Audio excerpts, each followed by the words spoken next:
Hello साथियों, कैसे हैं आप सभी। मैं विवेक एक बार फिर से आप सभी साथियों का आपके अपने परिवार एग्जाम्पर में हार्दिक स्वागत करता हूं। हम हैं एग्जाम्पर कलम से क्रांति। आज के अखबारों में कुछ न्यूज है, और तो इन न्यूज़ों के हिसाब से क्या है कि ये कोई भर्ती बोर्ड की तरफ से कोई ऑफिशियल नहीं है। ये सब अपना अपना सिस्टम है, अपने अपने हिसाब से अपने अखबारों में छोटी मोटी कटिंग में कहीं पर डाल के भेज देते हैं। इसमें क्या है कि सिपाही भर्ती की दोबारा परीक्षा ऑनलाइन कराने पर मंथन, और साथ में भी कहा गया है कि दोबारा परीक्षा कराने में हलकान बोर्ड, हलकान भर्ती बोर्ड अब कई विकल्पों पर कर रहा है विचार। अब इसके बारे में थोड़ा सा खबर पढ़ लेते हैं, आपको काफी चीजों का आइडिया लगेगा, थोड़ा सा आपको ध्यान रहेगा। कह रहा है सिपाही भर्ती परीक्षा में गड़बड़ी के बाद अब दोबारा लिखित परीक्षा की तैयारी कराने में जुटा। यूपी पीआरबी ऑनलाइन परीक्षा के विकल्प पर भी विचार कर रहा है। सूत्रों के मुताबिक उच्च अधिकारी दोबारा होने वाली लिखित परीक्षा को फुलप्रूफ बनाने के लिए सारी संभावनाओं को टटोल रहे हैं। ये सब कुछ सेम टू सेम वही एक अखबार है, उसने ये ऑनलाइन ये ऑफलाइन ऐसे करके। ऐसे में यदि परीक्षा कराने की जिम्मेदारी किसी अन्य सरकारी संस्थान को दे दी जाए तो हैरानी की बात नहीं होगी। इसने मारा है तुक्का, मतलब इसके पास कोई नहीं कि किसी भर्ती बोर्ड के किसी अधिकारी ने कुछ कहा है। इनको लिखने से पहले सोचना चाहिए कि हजारों लाखों बच्चों पर उसका फर्क क्या होगा, मतलब ऐसे ही कि कोई भी देखेगा ठीक है। दरअसल सिपाही भर्ती परीक्षा में गड़बड़ी के बाद बिना सेंधमारी के दोबारा परीक्षा कराना बोर्ड के लिए मुसीबत का सबब बन चुका है। अधिकारी इस बात को लेकर हल्कान है कि दोबारा परीक्षा आयोजित करने के दौरान paper leak gang, solver gang, नकल माफिया से कैसे बचा जाए। वही परीक्षा कराने वाली कार्यदायी एजेंसी का चयन भी दोबारा होना है। यह मैं पहले बता के चल रहा था कि अब इस एजेंसी से पेपर नहीं कराया जाएगा, एजेंसी तो दूसरी होगी, यह तय है, जिसके लिए निजी एजेंसी को मौका देने की हिम्मत अधिकारी जुटा नहीं पा रहे हैं। कई अधिकारियों का मत है कि भर्ती बोर्ड को दिल्ली पुलिस आदि की तरह परीक्षा कराने वाली किसी ऐसी सरकारी संस्था की सेवाएं लेनी चाहिए जिनके पास पेपर लीक आदि पर अंकुश लगाने का पुख्ता। कई ऐसी भारत में संस्थाएं, ऐसा मत सोचना कि भारत में सारे पेपर लीक होते हैं या कोई पेपर ढंग से नहीं होता। यूपीएससी का बताओ कब लीक हुआ, एसएससी का 2018 के बाद बताओ कौन से में सेंधमारी की बात आई। Railway, NTPC group D, ALP, technician, इनके कितने करोड़ों करोड़ों फॉर्म भरे गए, सबका एग्जाम हुआ, कहीं कोई पेपर लीक। सीबीटी, एनटीपीसी के तो दो दो सीबीटी हुए। तो ऐसा नहीं है 2016 की जो भर्ती एसआई की एक बार लीक हुई, फिर 2017 में जो पेपर हुआ वो लीक नहीं हुआ, कहीं भी कोई चोरी की खबर नहीं आई। तो इसका मतलब ये नहीं कि भारत में पेपर सारे लीक होते हैं, ईमानदारी से भी परीक्षाएं होती हैं। लेकिन एक अहम चीज है कि भर्ती बोर्ड कितना, मतलब उस चीज के लिए कितना लगन है भर्ती बोर्ड के अंदर, अधिकारियों के अंदर। विचार आम जनता से विचार मांग सकता है, भर्ती बोर्ड पे तो यही सोच लो वो कितना लगन है। उसने अभी तक एक एफआईआर नहीं कराई अपनी तरफ से कि भाई हमारा पेपर लीक हुआ है, अज्ञात के खिलाफ एफआईआर करा दूं। कहीं भर्ती बोर्ड की एफआईआर मिली तुम्हें? सबसे पहले तो काम था कि भाई भर्ती बोर्ड अज्ञात के खिलाफ एफआईआर कराता, परीक्षा एजेंसी के खिलाफ एफआईआर कराता कि भाई प्रिंटिंग प्रेस से तुम्हारे लीक हुआ है, पर कहीं नहीं मिला। आगे है, पहले शारीरिक परीक्षा कराने पर भी चल रहा है विचार। इसको लेकर आप लोग थोड़े से परेशान है, मैं अभी बता दे रहा हूं। कुछ अधिकारी ऑनलाइन परीक्षा कराने के पक्ष में, इसके लिए बड़ी संख्या में कंप्यूटर सेंटरों की आवश्यकता होगी। तो भाई रेलवे, एनटीपीसी में तो करोड़ों फॉर्म थे, ऐसे तो 8-8, 9-9 लाख फॉर्म। शिक्षा इसमें यूपीएसआई में भी थे, इनका पेपर नहीं हुआ क्या? क्या मजाक चल रहा है, मेरी समझ में नहीं आ रही। नहीं नहीं, नियमावली कैसे बदलोगे?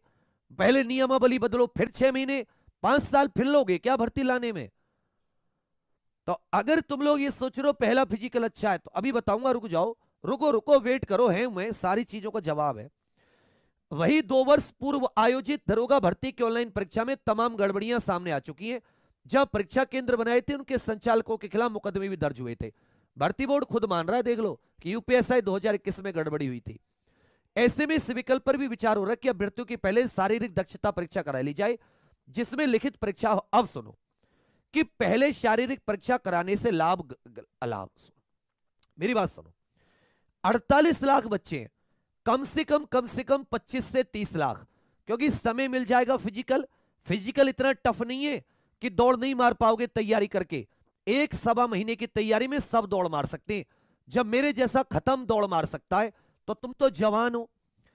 तो कम से कम 25 से 30 लाख बच्चे फिजिकल पास करेंगे। मान लेता हूं 25 लाख करते हैं, तो 25 लाख का भी तो पेपर कराओगे। ऐसा थोड़ी ना कि लिखित परीक्षा केवल 60,000 ही, जो फिजिकल होगा केवल 60,000 बच्चे ही पार करेंगे। या फिजिकल में भी तुम कह दोगे कि हम तो केवल 60,000 को लेंगे। भाई फिजिकल में तो जितना फिजिकल पार करके आएंगे तो पहले तो तुम्हें 48 लाख के फिजिकल का इंतजाम करना होगा। कितनी बड़ी टेंशन है, 1 लाख बच्चों का फिजिकल कराने में, 2-2.5 लाख बच्चों का फिजिकल कराने में 1 महीना लगता है, कम से कम 1 महीना। तो 48 लाख का फिजिकल कराने में कितने साल लगेंगे तुम सोच लो। पहली बात, पहले तुम नियमावली बदलो, फिर तुम फिजिकल कराओ। पहले नियमावली में समय, फिजिकल कराने के लिए कंपनी चुनो इतने लेवल पे, उसको दुनिया भर का पैसा दो उसमें समय, फिर तुम परीक्षा कराओ। तो ये जो ज्वाइनिंग होगी होगी 2035 तक। बाकी तुम्हारी मर्जी है, जब 45 वर्ष के हो जाओगे। कुछ तो समय तो तुम्हें आता नहीं है, दिमाग तो बुद्धि तो लगाते नहीं हो, क्या नुकसान क्या फायदा। अरे तब भी तो 15-20 लाख बच्चों का पेपर कराना होगा। तुम्हें क्या लगता है कि यूपी पुलिस में फिजिकल पास करने का दर क्या होती है? 50%। अगर समय ना मिले तो कम होती है, नहीं तो गारंटेड 50% से ज्यादा बच्चे। 48 का आधा कर लो, 24 लाख बैठता है। मैं कह रहा हूं 20 लाख का तो पेपर कराओगे, क्या गारंटी है कि 20 लाख का पेपर कराने में पेपर लीक नहीं होगा? पेपर तो तब भी लीक हो सकता है। मैं तो कह रहा हूं पेपर तो आरओ एआरओ वालों का तो केवल 5-7 लाख बच्चे थे, इनका भी लीक हो गया। भाई आरओ एआरओ वाले तो नहीं थे ना 20-25 लाख। तुम्हें ये लगता होगा ना ज्यादा संख्या तो पेपर लीक ज्यादा होता है। अरे टंपू, आरओ एआरओ तो 5-7 लाख बच्चे थे, इन बिचारों का भी तो लीक हुआ है। यूपीएसआई में 6-7 लाख बच्चे थे, उनका भी तो ऑनलाइन लीक हुआ है। यूपीएससी, एसएससी, रेलवे लाखों करोड़ों अभ्यर्थियों का एग्जाम कराते हैं, इनका कभी लीक नहीं होता। इनसे भी तो सलाह मशवरा कर सकता है बोर्ड, और अगर बोर्ड के बस की नहीं है तो मुझे बुला ले। अरे आम जनता से राय भी तो मांग सकता है।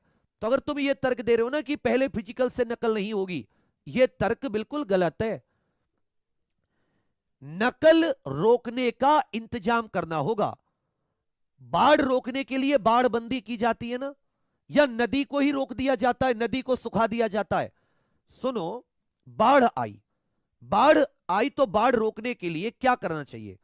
आपको बाढ़ बंदी करनी चाहिए या नदी को सुखा देना चाहिए? तो जो तुम पहले फिजिकल वाले हो ना, तुम्हें क्या लगता है अरे पहले फिजिकल होगा मास्टरों की दुकान बंद हो जाएगी, कोचिंग। अबे 499 मास्टर की दुकान चल के भी क्या फायदा उसका, इससे अच्छी वो बंदी हो जाए। अपने लिए तो सोच, मेरे लिए क्या सोचेगा? मेरे लिए तो फिर भी 20-25 लाख बच्चे होंगे, वो पढ़ने वाला तब भी कोर्स लेगा, तो मुझे कोई नुकसान नहीं है। लेकिन लंबा और बहुत ही बेकार प्रोसेस है, फालतू में उस बच्चे का भी फिजिकल ले रहे हो जिस पर रिटर्न नहीं निकलना। इसलिए पहले एसएससी जीडी में यही होता था, दिल्ली पुलिस में भी यही प्रक्रिया होती थी, पहले रिटर्न पहले फिजिकल। एसएससी जीडी ने क्यों ये प्रक्रिया खत्म की, जरा बताओ? तुम्हें ज्यादा दिमाग है तो कुछ सोच के खत्म की होगी ना। अब बढ़िया 1 महीने में लाखों बच्चों के पेपर खत्म हो गए, 18 फरवरी से शुरू हुए, मार्च स्टार्टिंग में खत्म हो, लाखों बच्चों के ऑनलाइन पेपर, कहीं लीक की शिकायत भी नहीं मिली। तो इसमें क्या है कि आप नकल रोकने के लिए मुझसे सुझाव मांग लो, 100 सुझाव है मेरे पास। नकल की तो बात कर रहे हो, एक अक्षर अगर लीक हो जाए फांसी पे चढ़ा देना, एक अक्षर जिसे कहते हैं। तो काम करने के तरीके होते हैं, तो नदी को नहीं सुखाया जाता, बाढ़बंदी की जाती है। तो हर तरीका है। अब फॉर्म भरवाने में अच्छे से फॉर्म भरवाओ, बंदे की बायोमेट्रिक वहीं पे कैप्चर करवा लो। क्या बंदे की बायोमेट्रिक कैप्चर नहीं हो सकती? सारे फॉर्म को आधार कार्ड से जोड़ दो, सॉल्वर की टेंशन खत्म। पहली चीज तुम्हें बता रहा हूं, कोई पूछे तो उसे बता सकते हो, क्योंकि फिजिकल के बाद में भी बच्चा 20-25 लाख बच्चे रह जाएंगे, पेपर तो उनका भी कराना पड़ेगा। और कम बच्चे होने से पेपर लीक नहीं होगा ऐसा मत सोचना, क्योंकि आरओ एआरओ वगैरह में भी अभी तो एक एग्जाम तो सीएसआईआर का एसओ एएसओ ग्रुप बी की पोस्ट का एग्जाम हुआ है, उसमें तो कुछ हजार ही बच्चों ने पेपर दिया है, उनका पेपर भी लीक हुआ, उसमें तो लाखों भी नहीं है। तो तुम ये मत सोचना कि कम लोग होते तो लीक नहीं होता। ये चीज तुम्हारी दिमाग में आई क्योंकि तुम्हें ना अलग अलग जगह से जानकारी मिलती है। तुम्हें ना होता ना भगवान ने 2 कान 1 मुंह दिया कि बोलो कम सुनो ज्यादा। तुमने सुनने की ज्यादा सुनो, सबकी सुनो, ये बना रहा वीडियो, ये बना रहा वीडियो, फिर तुम डिस्टर्ब हो जाते हो। पढ़ाई करो, री एग्जाम होगा, ऑनलाइन ऑफलाइन, पहले री एग्जाम पहले रिटन होगा, समझ लेना। तैयारी तुम्हारी कंप्लीट है, और डीप पढ़ के स्ट्रॉन्ग तैयारी करनी है रैंक के लिए। ये मैं एग्जाम्पल के स्टूडेंट से कह रहा हूं, जो नए जुड़ रहे हैं वो अब तैयारी करो, उन्हें भी उसी लेवल पे ले आएंगे। इसलिए पहली बात परेशान मत हो। दूसरी बात री एग्जाम पे दब के तैयारी करते रहो, थोड़ा बहुत अपना फिजिकल अपना घूम फिरना, हल्का फुल्का स्टेमिना कलेक्ट करो। ये दौड़ जो होती है ना 5 किलोमीटर की, स्टेमिना की है, समय की तो कोई दिक्कत ही नहीं है। मेरे जैसे ने दौड़ मार ली थी यार, मेरे जैसे ने भरी गर्मी में, अब मुझमें घंटे का दम नहीं है। 1-1.25 महीने की तैयारी, गांव देहात में रहते हो दूध दही मारो। दूसरी बात, कम लोग होते हैं उनसे पेपर लीक नहीं होता, ये बिल्कुल ही फर्जी बात है, इससे मत सोचना। जो लोग ये राय दे रहे हैं उन पर ज्यादा दिमाग मत लगाना। दूसरी बात, ऐसे सुझाव हैं कि जिनसे पेपर लीक को रोका जा सकता है। मैं बता रहा हूं कौन कौन से। ऑनलाइन हो जाए, लेकिन ऑनलाइन में भी ऑफलाइन में भी दोनों तरह के सुझाव है। पहले फॉर्म भरने पे सॉल्वर गैंग को खत्म करना। सारे फॉर्म आधार कार्ड से कर दो। फॉर्म भरने का 1-1.25 महीना दे दो, आधार कार्ड से कर दो। लाइव फोटो कैप्चर करो बच्चे का, लाइव फोटो, और उसके जो बायोमेट्रिक है, बायोमेट्रिक में उसका साथी थंब इंप्रेशन भी लो, उसका थंब इंप्रेशन भी लो, और आइरिस स्कैन। वैसे भी यदि आपने आधार कार्ड से जोड़ दिया तो ये दोनों चीजें तो अपनी हो जाएंगी। इससे क्या होगा कि जिसने फॉर्म भरा है वही पेपर दिया जाएगा। सॉल्वर वाली जो समस्या है ये खत्म हो जाएगी। पहली समस्या खत्म हुई। अब दूसरी समस्या, पेपर सेट। जो पेपर सेट करते सीनियर लोग जो होते हैं, ईमानदारी, बड़ी बड़ी संस्थाओं के प्रोफेसर इत्यादि, जैसे यूपीएससी इत्यादि सेट कराते हैं।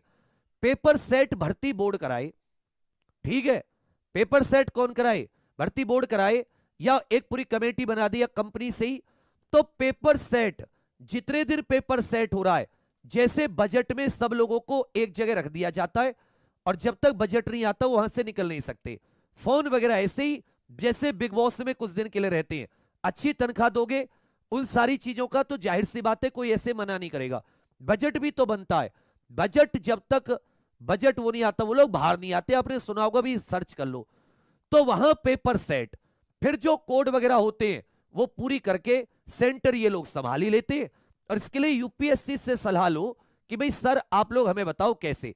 इतने सारे आईएएस पीसीएस होंगे इसमें भर्ती बोर्ड में, क्या यूपीएससी में उनका कोई जानकार नहीं होगा सचिव वगैरह का? पूछ लें कि कैसे क्या प्रक्रिया अपनानी चाहिए। तो भर्ती ऑफलाइन पेपर लीक होने से रुक जाएगा। ऑफलाइन के 2 फायदे होंगे, 2-3 दिन में परीक्षा हो जाती है और ज्यादा नॉर्मलाइजेशन का झंझट नहीं होता। ऑनलाइन में क्या, जितनी शिफ्ट उतनी नॉर्मलाइजेशन, पता नहीं चल पाता। दूसरी बात, ऑनलाइन हो तो सारे कंप्यूटर सेंटर अच्छे दो, उनको सैनिटाइज कर लो, हर पे एक साइबर एक्सपर्ट बैठा दो, उसकी जिम्मेदारी दे दो कि अगर यहां से कुछ भी गड़बड़ी हुई तुझे फांसी पर लटकाएंगे। तो वो कोई भी ऐसी दिक्कत नहीं होगी। कोई भी, जब सॉल्वर नहीं बैठेंगे क्योंकि आपने फॉर्म अच्छा भरवा दिया और आपने वो सारे बाहर के कंप्यूटर के जितने सिस्टम है वो हटा दिए, पूरे उसको सैनिटाइज कर दिया, जैसे वायरस नहीं मार देते थे कोरोना का छिड़काव करके, वैसे ही करा लो। लेकिन उसमें क्या, नॉर्मलाइजेशन जितनी शिफ्ट में होगा उसकी भसोड़ी पता नहीं होती, कुछ ना कुछ उसमें होती रहती है, कभी कुछ कभी कुछ कभी कुछ। कितना नॉर्मलाइजेशन होगा? सबकी सीआरएल दो, सार्वजनिक कर दो, सबके आंसर की सार्वजनिक कर दो, सबकी, हर बच्चा दूसरे का चेक कर सके, उसकी डिटेल्स थोड़ी सी छुपा दो और बाकी सार्वजनिक कर दो। इन तरीकों से भर्ती परीक्षा में नकल रुक सकती है। वो होता है दिल से कोई चाहेगा, और भर्ती बोर्ड के बस की ना हो ना, यूपी गवर्नमेंट के मुझे बुला ले 3 महीने में, और बेशक एक कमरे में बंद कर देना, फोन ऑन सब कुछ हटा के, किसी से बात नहीं, 3 महीने में पेपर, बिना पेपर लीक नकल विहीन परीक्षा करा के दिखा दूंगा। यह होता है सब करने पर। इंसान चांद पे पहुंच गया, इसरो ने अपना झंडा, भारतीय तिरंगा चांद पे पहुंचा, दिन से पेपर नहीं हो। इसका मतलब क्या है? ये लोग काबिल नहीं है, या ये उस तरफ से ध्यान नहीं लगा रहे। मैं तो साफ कहूंगा, सुखी रहूंगा। तो इसलिए आप लोग ज्यादा दिमाग मत लगाना कि भाई फिजिकल कुछ हो, कोई दिक्कत नहीं, कोई इतना तगड़ा फिजिकल थोड़ी ना है कि जी ओलंपिक की दौड़ है लगेगी नहीं, उससे मुकाबला है, क्या नाम है उसका, उसेन बोल्ट से। बढ़िया, कैसे भी हो जाए, तुम्हारे री एग्जाम की तैयारी करो, तुम्हारा लक्ष्य वही है। ऐसे बीच में नियमावली चेंज नहीं होती है। और अगर तुम्हें 5 साल इंतजार करना है तो करवा लो जो तुम्हें करवाना है। हमने हाथ छोड़ दिया, हम आज से आवाज भी नहीं उठाएंगे। तुम्हें जिसकी सुननी है सुनो।